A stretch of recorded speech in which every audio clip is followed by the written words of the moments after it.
Hey guys, Abel here. Welcome back to another video. And in today's video, I want to do something unique because I want to take you through a bit of a story time. So basically, I want to take you through the past 10 years of my life and my diet history in that time. So basically, everything that happened from the first day on when I ever decided that I wanted to get leaner or get healthier up until today.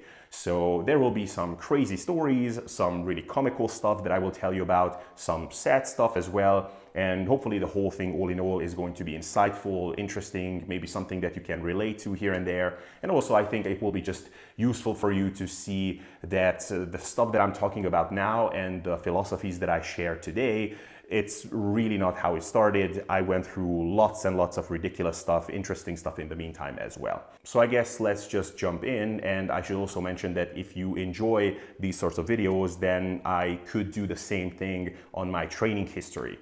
So that's absolutely something I can do. In fact, I plan to do it. I just don't want to do the two things at the same time because then it would be just a shit show because there is simply too much stuff to talk about. Let's start at the beginning, I guess. And the first thing I should tell you is that I was interested in things like getting leaner, getting a better body comp, losing weight from an absurdly young age. I remember that I was 10 years old when I first created a training plan or a summer transformation plan for myself.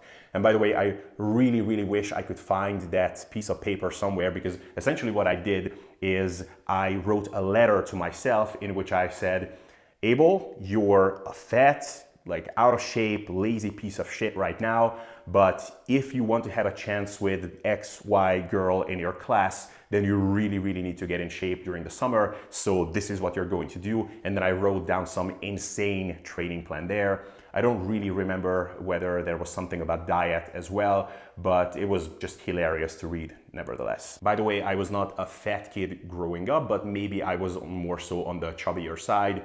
Even though honestly, looking at those pictures now, I would say that there was nothing wrong with me. That's a perfectly healthy, glowing young little kid. Having that much fat on someone at that age is perfectly normal. One incredibly significant moment in actually developing that huge interest in fitness later on as well was when I went to the movies when I was 12 and saw the movie Troy.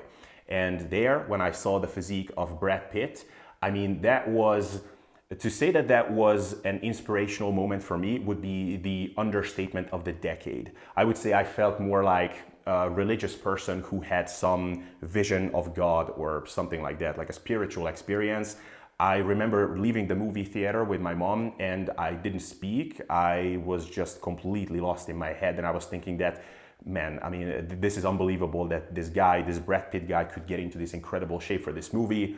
And I have to do that myself. Like, I want that kind of body for myself. Which of course is really funny to think back now to that time when I thought that Brad Pitt's physique in Troy was like the ultimate male physique that someone could get. Because now if I just open up my Instagram, I will see 10 much more impressive physiques in like 2 seconds. But of course your standards change over time. I think I would have been around 15 or 16 years old where I started to quite regularly go to school with my own lunch prepared that I would bring in Tupperware containers and things like that. Of course, there was nothing evidence-based behind what I was doing. I had basically zero nutritional knowledge. So I was, for some reason, thinking that soy products and soy milk especially was this health elixir. So I was consuming an inordinate amount of soy milk and soy products in general. I was also thinking for some reason that mozzarella cheese is this incredible health food. So I was also bringing that to school all the time, and I was eating that with grapes.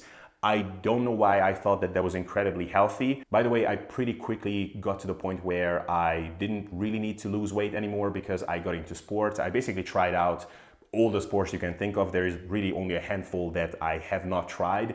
And I would say that throughout high school especially, I was in relatively decent shape. I was never a jock, so I was not that weird guy in high school who has abs. So I was never that guy, but I was in pretty decent shape. And I guess I will put up a picture here so you get some sort of an idea. My first exposure to any kind of more formalized diet or nutrition practice was a book that I read about the paleo diet. This was in 2011. This was written by a guy who is actually a pretty influential figure in Hungary.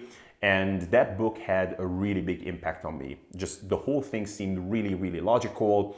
It just made sense that, okay, the human body is designed to be eating in a particular way throughout millions of years of evolution. And because today we are just veering so far away from that, we are running into all kinds of health issues, of course, one of which is getting fat. Then through that book, I got to the work of Mark Sisson. This was actually during my first year of college. I don't know how many of you are familiar with Mark Sisson. He is one of the biggest figures in the international paleo sphere. So I started reading his blog. I listened to a bunch of podcasts with him. Actually, that was the beginning of my podcast listener times. Of Mark Sisson, by the way, I think that he's a pretty good guy. I think his information is pretty decent. Of course, there are some stuff that we can debate and question regarding the whole paleo thing. Like, is dairy really as problematic as he would say it is? Is gluten and grain products really as problematic as he would say? We could and should question those things, but for the most part, he shared pretty decent information. From then on, though, unfortunately began a period which I'm really not proud of today, and I would say that most of my crazy and kind of ridiculous stories about fitness or really from this period, because I started following some figures in the fitness space that I really shouldn't have. So from Mark Sisson, I got to Dave Asprey. I don't know how many of you know who Dave Asprey is. If I say the name Bulletproof Coffee, I don't know if that rings a bell. Yeah, Bulletproof Coffee. So you put the butter in the coffee and the MCT oil. I was consuming Bulletproof Coffee every morning for about 2 years, I would say. Actually, a funny story about this is later during college, I was living in this big house with like 10 other students, and I didn't want them to know about all of my ridiculous nutritional habits. So I was still drinking my Bulletproof Coffee in the morning, and so I would put my coffee in a thermos and I would put the butter in like a piece of napkin or something, and then I would say like, oh, I just gotta run to my room for a second, and then I would go there, I would quickly mix the butter into the coffee, and then I would just return to the breakfast table. So yeah, I have lots of interesting and ridiculous stories just on Bulletproof Coffee alone. Then I was also following people like Gary Taubes. Again, I don't know how many of you know who he is, but he's one of the most famous figures amongst those who deny the importance of calorie balance, and that really fat loss and fat gain is really mostly just about an energy balance issue, and then how many carbs you're eating and things like that just really don't matter that much. So he is a massive denier of that, and really that's how he rose to fame in the nutrition space and health space. So I was following him. I was following John Kiefer. John Kiefer is the author of the book Carb Backloading and Carb Night. I would say that, interestingly, if I had to name one person that I was following during this period that I still have a little bit of a grudge against, and I almost get mad when I think of him, it would be John Kiefer. For one, I would say that he's one of the most dangerous figures amongst all of those that I mentioned, which is kind of weird at first to say that because his reach is not nearly as significant as that of Gary Taubes or Dave Asprey. Like, these people have made it way bigger than he did in the whole health and fitness space, but he is a real proper fake scientist. Like, he uses scientific language, very eloquent ways of phrasing himself, and he's amazing at deceiving the layperson. His way of speaking, the way he phrases himself, even the tone of his voice, like, the layperson, someone who doesn't have some decent knowledge about nutrition, for example, like, they would have a pretty hard time telling the validity of his claims apart from that of someone like an Eric Helms. Like, both of them sound like scientifically minded, really smart people. But of course, once you actually gather some decent amount of knowledge, you realize that for the most part, he's just talking absolute nonsense, and that the references that he's citing for the most part are not even supporting his claims.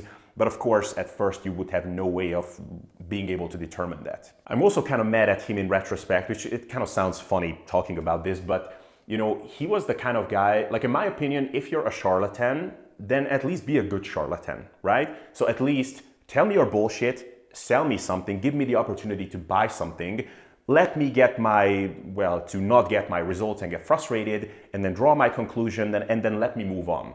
That's what someone like a Dave Asprey would do, for example. Like, he will sell you everything, he will tell you everything, it will be easy to access him, access his products and his work, then you're going to draw your conclusions probably pretty quickly, and then you will just move on with your life. What John Kiefer would do is he would appear, he would make some incredible bombastic claims, something that could reshape your entire thinking about fitness and health, and then he would just disappear and he would never elaborate on it. It would be kind of like me saying, hey guys, so actually I developed this new method of getting shredded, getting to 7% body fat without ever being hungry. And by the way, while you're getting to 7% body fat, your relationship with food and any potential eating disorder you had before is going to completely reverse. Oh, fuck, I need to go. All right, guys, see you next time.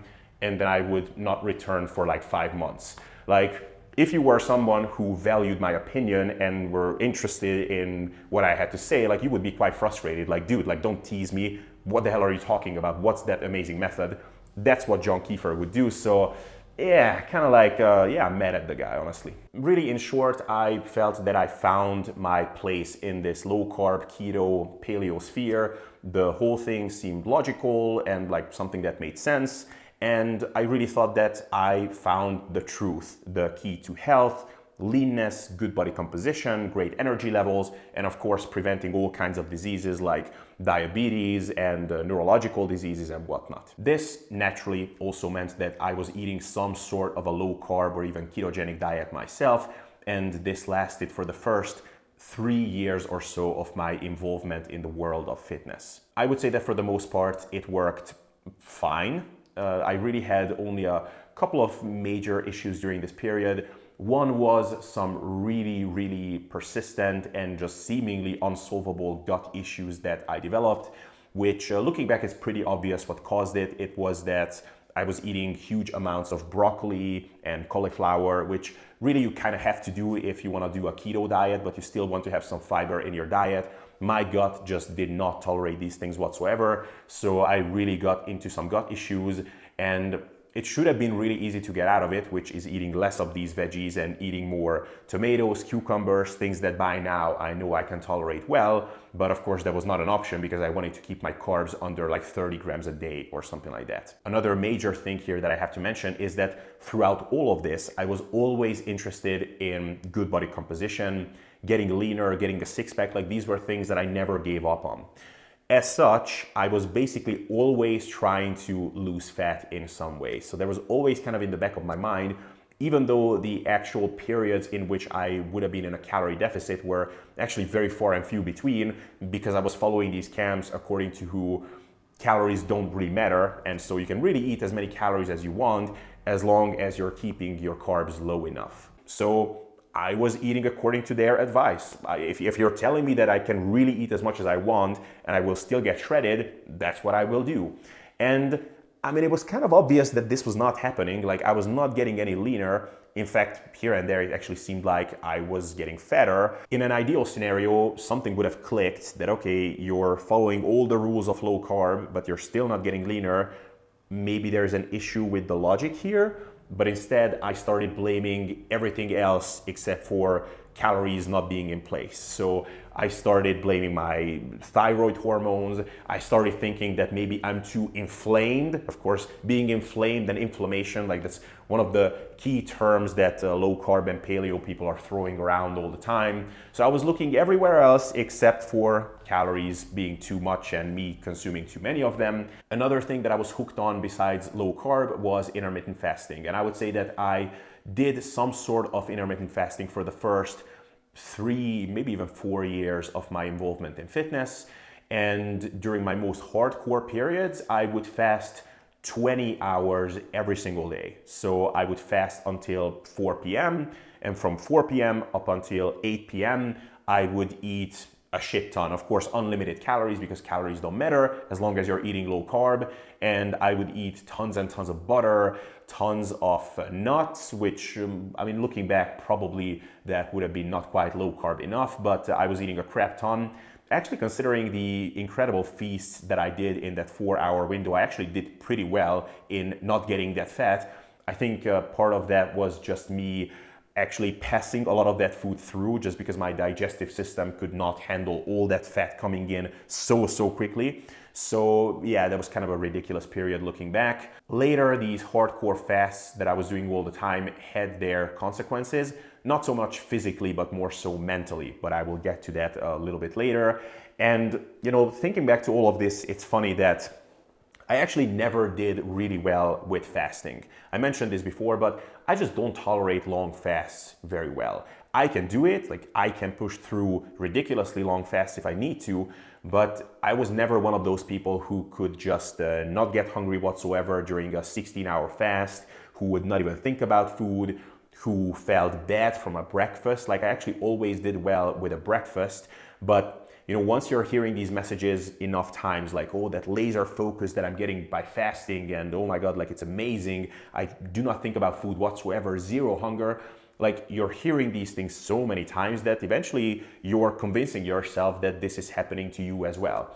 And that's exactly what happened in my case too. And I would say that the same thing happened with low carb. Like I heard it from so many people that, yeah, I mean, carbs make me crash. Like I get brain fog and whatever. But when I'm eating low carb, then woof, laser focus, like I'm super productive. Hunger is non-existent.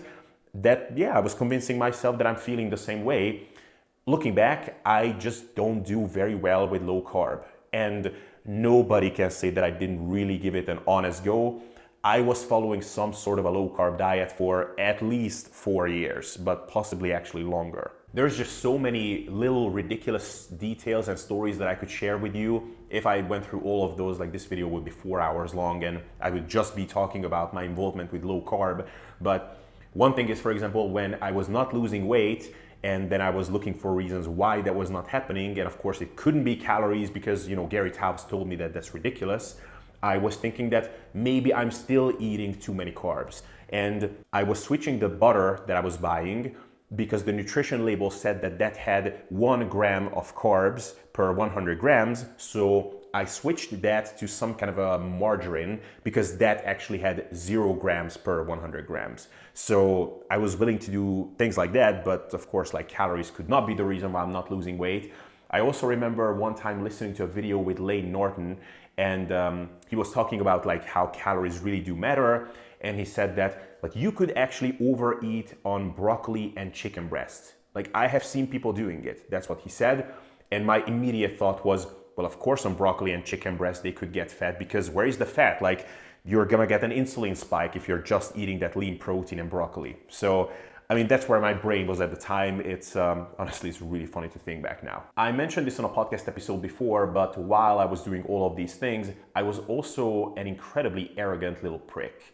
And I have memories like me going up to a girl in some party and I was already fairly tipsy. And I knew that the girl was studying dietetics or something. And I was basically giving her a lecture about why everything she knows is wrong and all those things that they're teaching them is wrong because, low carb, like that's the key to leanness and health and disease prevention and everything. One of the worst things I did, I told this story before, but I had a flatmate who just moved in at the time. She was studying to become a dietitian and she was fairly overweight. And when I heard that, I just became so annoyed that immediately I just told her, so, you're studying to become a dietitian. Would you say you are where you want to be with your fitness and health and everything? And of course, I was implying that like, you're studying to become a dietitian. I mean, look at yourself. And of course, this story is absurd in every possible way. And I wish I could just punch my past self in the face that, I just thought that behaving like this with people is okay. The only thing I would say though, and this is not an excuse by any means, like that young little idiot that I was should be punched in the face still. But besides me just being an idiot at the time, the other thing that led me to behave like this is that these low carb circles that I was following, they always had a little bit of it's us against them thing in their messaging. So it was always something like, this is the truth, but, doctors and dietitians, they don't let us, to talk about these things, and they are basically oppressing the good information. They don't want these things to reach people because then they couldn't benefit from all the sick people that go to them for help. Like there was a lot of conspiracy theory-like stuff in their messaging. So I guess by the time this horrible story that I told you happened, by then I had this, I guess just built up anger and frustration in me regarding the whole thing. All right, my camera died, so I had to take a bit of break between two recordings, so let's continue where we left off. So basically I just finished with the first big chapter of my fitness journey as far as my diet history was concerned. I talked through all my zealot stuff, and with that basically we can go to the next big chapter, which is a chapter in which a couple of key words have to be mentioned. The first one would be the six-pack, which finally I managed to get for the first time in my life. That big dream that I had ever since I was like 9 or 10 years old finally actually came to fruition. So that was a big deal. The second one would be disordered eating, which, as I mentioned many times before, I never thought I will have to deal with, but I did have to deal with this to quite some extent. And I guess the third one would be finally stumbling onto the right path and coming across the right sources of information and slowly abandoning my dogmatic, blind follower and zealot phase, I guess. So I guess let's start with the six-pack. How did that finally come about? The thing is that as I was following low carb and all the low carb rules for many years, and I was still chasing after that goal of getting a six-pack, I slowly just had to admit to myself that, dude, shit is just not happening. This isn't working out. You're following all the rules, you're doing all the right things, your insulin levels barely exist anymore because you're keeping them so low. You're even paying attention to how much protein you're eating because even that can spike your blood sugar and whatever. And you're not getting any leaner. In fact, at times you're even getting fatter. Probably there is something to the fact that you just need to eat less. Like all the people who actually seem to have a six-pack, they all acknowledge the reality of calories and how that matters. And all these people who say that calories don't matter, sometimes they are fatter, sometimes they are not so fat, sometimes they are in better or worse shape, but none of them have the kind of body that you're after. So, you know, maybe you're the one who is broken. Maybe otherwise this really is the reality that calories don't matter as long as you're eating low carb. But for whatever reason, it just doesn't seem to work out. So maybe you really need to give this calorie counting and ensuring a deficit by actually tracking things down. Maybe you really need to give that a go. So that's what I did. I did start to count my calories, but don't think that this also meant that I abandoned low carb. No, not at all. That was a very, very long process, by the end of which I was actually able to let go of that. Initially, my thought process was that, okay, calories do matter, but probably this whole calorie deficit thing will still work much better if I also eat low carb and if I also do intermittent fasting. So that will be like an effective diet strategy on steroids, basically. So basically now I was eating low carb, still doing the long fasts and all of those things, but I was also counting my calories, and I did ensure that I was in a calorie deficit. Actually, at one point here, I hired my first ever coach. This was a coach that was a part of John Kiefer, so carb backloading, DH, John Kiefer, his coaching team. That guy was my coach throughout this process, and he put me on this kind of weird carb cycling protocol where I think 4 days of the week I was eating low carb, kind of ketogenic style, and then 3 days of the week I was having these higher carb refeed days. I remember exactly. My calories were at 2,400 on the 4 low carb days, and then at 3,100 on the 3 refeed days. And for a while, it actually worked decently well. Eventually, I just got plateaued because I think the calories were just not low enough simply. So the weekly average was at like 2,700 calories. That was just too high for me at the time. And so I eventually ended up modifying it. And actually, eventually I just abandoned the refeed days altogether. Truth be told, this coach was not super responsive and not super helpful. So I just kind of went on my own for the last like 6 weeks of this. And that's actually how I ended up achieving my first ever six-pack look. So I did get down to a fairly low body fat percentage. If I'm looking at these footages and pictures now, I would say I was around the 10% body fat mark. I look pretty lean and I didn't have a whole lot of fat on my body, but I just didn't have enough muscle to make that out to be a truly low body fat percentage. So I don't think I was at the single digit still. Honestly, I was quite disappointed with the end product. I was way skinnier and just stringier and just much more unimpressive than what I had anticipated. I never saw myself with a six-pack before, so I had no idea what I should expect. So I guess I just thought that I would look like those guys in the magazines and on the internet that I saw with a great six-pack, including all the other parts of their bodies. So the great muscular definition and the great size, still at that low body fat. That's what I expected, and of course it was not even close. Looking back now, I think if I had shaved my body, then I would have been much more satisfied with what I saw, because I could still not see my abs without flexing, not even close. And I think I could have if I just shaved my stomach and my chest. But regardless, even though I was not 100% satisfied with the end product, this was still a really big deal. I finally achieved this sacred goal that I was after for so long.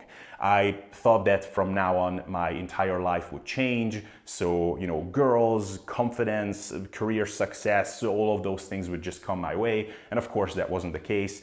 The thing is, and I think everybody will experience this who never had a six-pack before and think that everything will change when they get a six-pack, nothing really changes if you have a six-pack. If you have a six-pack, the only thing that will definitely happen is that now you will have a six-pack. But otherwise, things will kind of just go on as they were before. The process of getting there, including the timeline, as well as just the difficulty, how hungry I was and how often, all of those things were way, way harder than what I had anticipated. I, once again, didn't know what to expect.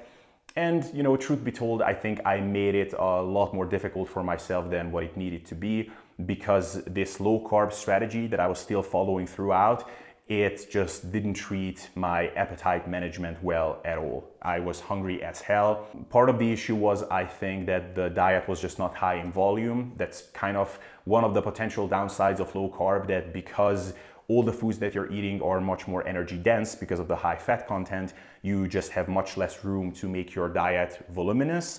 And that kind of brings me to the next issue there, that there is actually a way, of course, to make it more voluminous by eating a lot more of these non-starchy veggies like broccoli, cauliflower, lettuce, asparagus, things like this.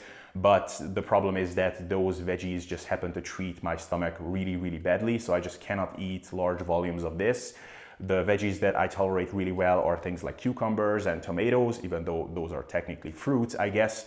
And those, for a truly low carb diet with like 30 grams of carbs or less, those are actually too carb dense. So I just couldn't fit them in. So the diet was super, super tough. And I have specific memories of being in this hardware store, for example. I think I was buying a rat or mouse trap because, there were some issues at the house where I was living in at the time. And while I was standing there, I honestly thought I was gonna pass out at a couple of times because I was just so ridiculously hungry and my energy levels were just so low. So it was a really, really tough ride. And as you can imagine, I had a lot of issues transitioning out of the diet. This was my first ever time doing something like that. And by now, it's not at all a surprise for me that that was challenging, because even today, transitioning out of a diet, especially when you're reaching like a benchmark new leanness personal record, it's still pretty tough. And I know that it's tough for a lot of people. So there is no surprise that the first ever diet that I ever did where I got really lean, I had difficulties with that. But regardless, it was a cool experience. And with that in tandem, basically came my disordered eating and that whole beautiful period that all started there. By that time, honestly, it was in the making for a long time. All those earlier periods of super long fasting periods and simply just, I guess, cognitively always being preoccupied with trying to get leaner, always trying to in some way, shape or form restrict myself, never having a period basically for many, many years where I was just nourishing myself. I was eating as much as I needed to do. I was always doing something which was heavily restricted, whether it was the number of different types of foods that I allowed myself to eat, or whether it was the time window of the day in which I was allowed to eat.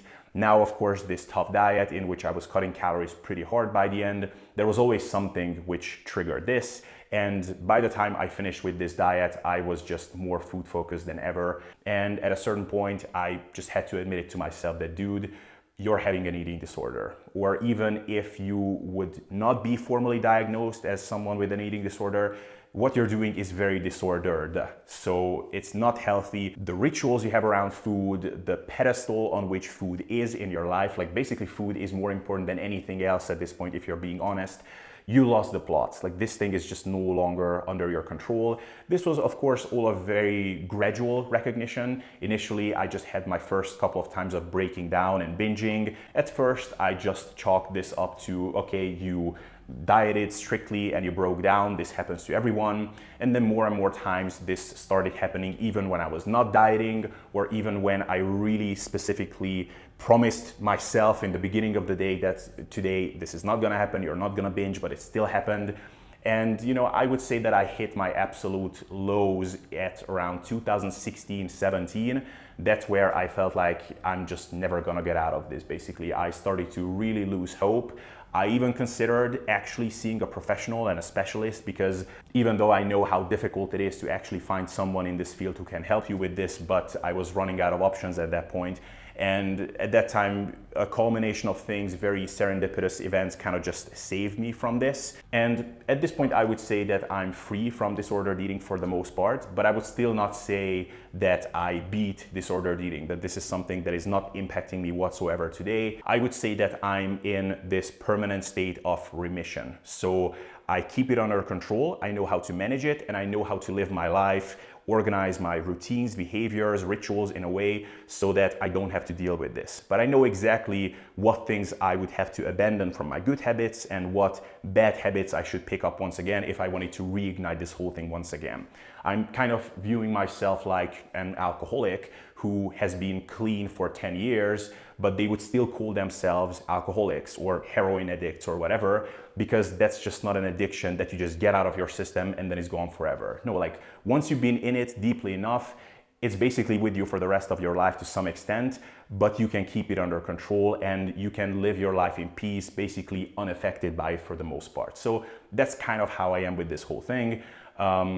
And what I should note also about this is even during the periods when I was suffering from this the most, even then I just found the whole topic and the whole phenomenon to be just fascinatingly interesting, because I found it to be just incredible that a guy who came into this whole thing with no prior history of disordered eating, a healthy kid with a healthy mindset, wanted to get a six-pack, wanted to get leaner, wanted to be more muscular, basically did all of these things to improve his quality of life. And coming into this whole thing with too much of a naive mindset, too unaware of the negative implications of a lot of these things like the crazy long fasting and dieting all the time, gradually all his good intentions led him to this point that now he has basically an eating disorder. I just found that to be super, super interesting. And then gradually I started finding out about more and more case studies like mine.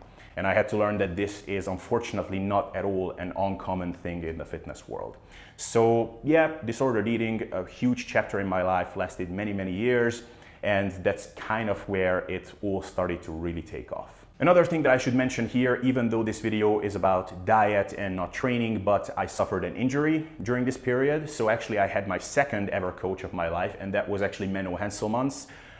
By the way, like one thing I should say about Menno Henselmans is that I'm really, really lucky that he was basically the first person who was like really part of this evidence-based fitness niche that I came across. Because I think if that had been someone like a Lyle McDonald or an Eric Helms, I just wouldn't have been ready for that yet. But I came across Menno on this guy's YouTube channel. I think it's called Primal Edge Health or something like that. It's like low carb, keto, paleo diet, like all those kinds of things. And Menno appeared there basically talking about the validity of low carb and even ketogenic diets for bodybuilders and how you really don't need that many carbs to build muscle. And that was like a very nice gateway for me to the fitness, to the evidence-based fitness circles, because there was a guy who clearly knew what he was talking about, but he was very positive about low carb and about keto, unlike much of the other side of the evidence-based fitness industry. So through him, I started following him, and eventually I found out that, oh, like he's friends with Eric Helms and Lane Norton and all of these guys. Okay, so maybe I should check some of their stuff out as well. And that slowly created this transition for me where I started really following really good people in the fitness industry. So I will always have to be kind of grateful for Menno for that. Anyway, so he was my second coach, which was an incredible experience, by the way, and I could talk about that a lot, but I will talk much more about that when I will talk about my training history. But he put me on this bulking diet, pretty high volume training, and everything went really, really well. I even have some pictures. I really nicely started to fill out. I started eating a mixed diet with more carbs, and my workouts were going great. It was exactly the types of workouts that I always would have wanted. You know, high volumes for the upper body, being able to hit my chest and shoulders and arms like frequently. So it was like a dream, and also a lot of food, which was just amazing after that tough diet. And all went well until I got injured one day. It was just one of those unfortunate accidents that happened in the gym. It was an overhead press. I was holding it with too narrow of a grip, and I guess my rotator cuffs just aren't flexible for that. And so I suffered a minor tear in my supraspinatus and also a mild subluxation in my shoulder. That's a long story, honestly, as well. But the point is, I could not train, or at least I thought I could not train productively for almost a year, which just had an incredibly negative impact, not just on my physique, but also on my general well-being. Training, going to the gym regularly, that was just a super, super big part of my life, my daily structure. It was keeping my psychological health at bay many times. And for me to not be able to do that in the way that I wanted to was just a massive, massive blow. The fact that I was not training my upper body for a very long time basically meant that I started losing muscle pretty rapidly, and I shrunk a shit ton during this period. But I still wanted to feel like I'm part of the fitness world in some sense, and I'm still doing fitness stuff with my life. So I controlled the only thing that I could control in this period, which was my diet. So I started running all kinds of weird diet experiments.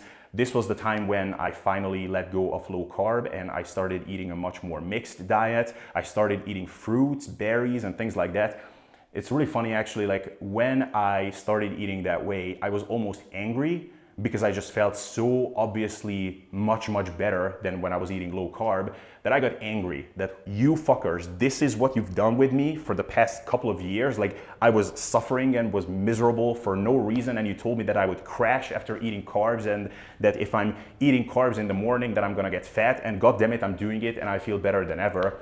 Mind you, this is my own experience. I really just don't do very well with low carb, but a lot of you might. So this is not a universal thing. I don't think everybody is gonna feel so much better if they're eating more carbs versus less. That was my experience, but again, this is far from a general rule of thumb or anything like that. But a mixed diet worked really well for me. And at a certain point, actually, I really got into precise macro tracking and calorie tracking. And I went through my little bit of phase of if it fits your macros in the most hardcore way imaginable. I was basically one of those memes who create the most ridiculous diet plans, and they are basically eating nothing else but, you know, Pop-Tarts and some protein shakes. I didn't literally do that, but basically I organized my diet in such a way so that I could fit in some really big kind of junky treat at the end of the day into my diet. And I was even sending pictures of that to friends, and I would show my six-pack and then show them that, look, I'm eating ice cream and I'm eating this giant chocolate bar or something like that. And of course, what they didn't see is that for the rest of the day, I basically barely ate anything. So I was going a little bit if it fits your macros crazy. And you know, that worked. It helped me staying lean. But of course, it didn't treat my disordered eating patterns well at all. In fact, it made it a lot worse. So I think that eventually led me to have to quit macro tracking basically. And I think that at this point, long-term calorie tracking and macro tracking is just off the table for me. If I do that for too long, basically my disordered eating patterns are going to return, and that's basically just a fact that by now I'm aware of. But anyway, so that's what I did. Went a bit crazy with if it fits your macros, and I also stayed pretty damn lean throughout this whole period, and I will try to put up some pictures here because it started to look pretty comical because I was losing muscle like crazy. I was shrinking in my upper body muscle-wise, but I was lean, so I just was this weird looking guy with a good six-pack and really lean, but not much muscle anywhere else. So yeah, it was not a great period from any aspect, but I guess it was still a useful way of just really ingraining calorie awareness, really knowing intuitively which foods contain how much energy, which are the things that are really conducive to a diet, which ones are not so much. So, you know, there are some positives here as well, but yeah, it was kind of messed up in many other ways. And I guess the last thing I should mention here is that I finally started stumbling onto the right path as far as the information that I was consuming. I remember some of the pivotal moments for me were listening to an interview with Eric Helms that he did on Sigma Nutrition Radio with Danny Lennon. that was just a phenomenal interview. And I think by now I must have listened to that interview like 10 times at least. And honestly, I was shocked when I heard that interview, because Eric was one of those people that I was vaguely aware of from before, but I was kind of reluctant to check out his stuff because he seemed like one of those typical evidence-based fitness guys that, you know, people like John Kiefer were always speaking against, that, you know, like these people don't understand the real science and they are against low carb and they just talk about calories in, calories out. And honestly, that's what I expected when I tuned into Eric's interview. That's what I was expecting to hear. That's, oh yeah, no, it's all bullshit, calories in, calories out, nothing else matters. And then the way he was talking, it just displayed such humility, you know, such balanced opinions, and again, just wisdom. It was honestly shocking for me. And that was pretty much a life-changing moment if I think about it, because that was one of the really pivotal moments that helped me to actually be willing to hear these guys out more, check out more works from these guys. So that was a big deal. I also remember listening to an interview with Lyle McDonald that Kino Buddy was doing. Again, Lyle McDonald was a person from whom I've heard a lot from before. John Kiefer, once again, was always talking shit about Lyle. He was saying that Lyle is the epitome of regurgitation. I remember him saying that in one podcast. I think it was with Lift Run Bang, which is Paul Carter's podcast. Yeah, he was saying that Lyle is acting like someone who just went to a seminar and without understanding anything, he's just regurgitating everything. So I was pretty cynical and skeptical when I tuned into that podcast. And again, I was just amazed by how smart and wise this person was. It was a really, really good interview. And again, a very pivotal moment for me. So luckily I started seeking out and finding more and more of these good guys. And of course, initially I didn't really have the know-how to really distinguish good information from bad, so I couldn't really tell if these guys were really more knowledgeable or more right, I guess, than the people that I was following before. But I could immediately tell the difference in tone, because these guys, for the most part, were humble, were willing to admit that they could be wrong, so they were completely open to the possibility that some of the things that they're saying is just their own opinion, which could be flawed. The other guys, you know, John Kiefer, Dave Asprey, you know, all of these people, they were just like very radical, very black and white. Like, this is how it is. If you eat carbs, then this happens. You get fat. If you eat carbs in the morning, you get fat and your body makes new empty fat cells. Like, everything is like super concrete, specific, black and white, radical. So just the difference in humility and arrogance, or the lack thereof, immediately kind of showed me that, yeah, I mean, it's pretty easy to tell like which one is more likely to be credible. And I guess that finally leads us to the last chapter, which, I mean, it is honestly a huge chapter still, because many things happened here. At first, things had to get worse before they got better. So at first, I got even deeper into the whole disordered eating realm. In the meanwhile, I was getting more and more well-educated, and I was almost exclusively consuming good information at that point. I really started to prioritize my own self-education. That's also the time in which I decided that in some way, shape, or form, I want to be a part of this fitness industry, and I want to work in it to some capacity at least. I was very intrigued by the fact that this is not only an industry in which the only way you can make money is by being a trainer in a gym. And of course, there is nothing wrong with that either, but I was always more intrigued by, you know, sharing information, educating, those things. I was also just very, I guess, impressed by the fact that these people were not at all the stereotypical person that most people think of when they think of someone who works in the fitness industry. Because I think there's still that stereotype that, yeah, if you're working in the fitness industry, you're basically just a meathead, like you're not very intelligent. Of course, they can show you how to bench press, but you know, like you wouldn't take them to the opera, for example. But you know, these people like Eric Helms, Menno Henselmans, like these were all individuals with, you know, just a bright look on their face and a very intelligent way of speaking. So I was also impressed by that, and I thought, man, I want to be a part of that, and I also want to basically show people the way, and like this is also how fitness can be. So that's where that decision was born out as well. But as I said, things had to get worse at first. So I got even deeper into disordered eating. I was reaching my all-time lows in that regard. But at the same time, I also got more competent at, you know, managing my diet. So there were a lot of ugly things that happened here as well. The disordered eating, binging and purging But on the other hand, when it came to the purging part in these binge purge cycles, I got better at that, which sounds super messed up, but I learned about mini cutting, I learned about these aggressive diets, which you can do without losing muscle. So I got better at that. It came at a huge price, and I wouldn't want any of you to have to pay that. But like even in these things, there was some silver lining. Really, if I think about it, this last big chapter of mine as far as my diet history is concerned is basically the last 6 years of my life, maybe 7 actually, because it started around 2015 or so, and now it's the beginning of 2022. I guess there are 2 pivotal moments that happened here which I have to mention.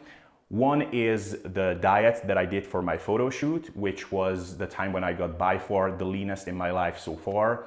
That was a huge experience, an incredible experience in many ways. In many other ways, it was a horrendous experience because the diet, once again, was so much harder than I thought it would be, and also much harder than it really needed to be.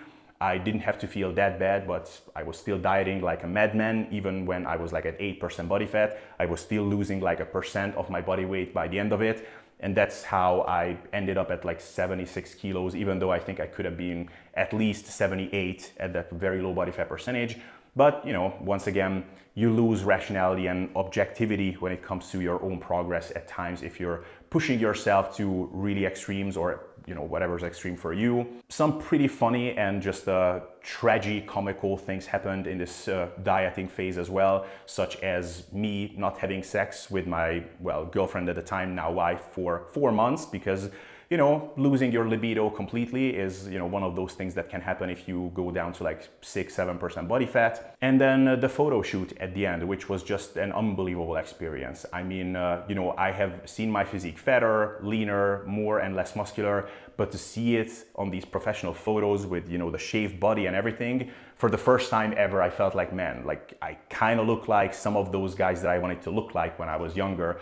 This is kind of what I've been dreaming about for so many years. It was just an incredible moment. And even though I was miserable by the end of the diet, I was always hungry, I couldn't sleep, energy levels were non-existent. But still, that was actually one such case where you look in the mirror and for those 30 seconds, 1 minute, you're actually happy. Just seeing yourself in that condition makes you happy. And then of course you go back to being miserable because you realize that I'm still hungry as hell. So, it was a very special, very unique experience, and I'm really, really glad that I went through it because it taught me a lot. And I guess I will just never forget that moment of seeing those pictures, and also just concluding the diet, seeing that I've done it, just seeing what I'm capable of if I really want something and how far I can push myself. And I guess that's really just one great aspect of fitness, that you can really experience some of these benchmark moments which can make you feel really accomplished for a short while. And then of course, life just goes on after that. And then the other big pivotal moment that I really have to mention is when I quit macro tracking and calorie tracking in 2017. I talked about this before. I have a whole podcast episode on this. I think it's called My Rapid Fat Loss Story.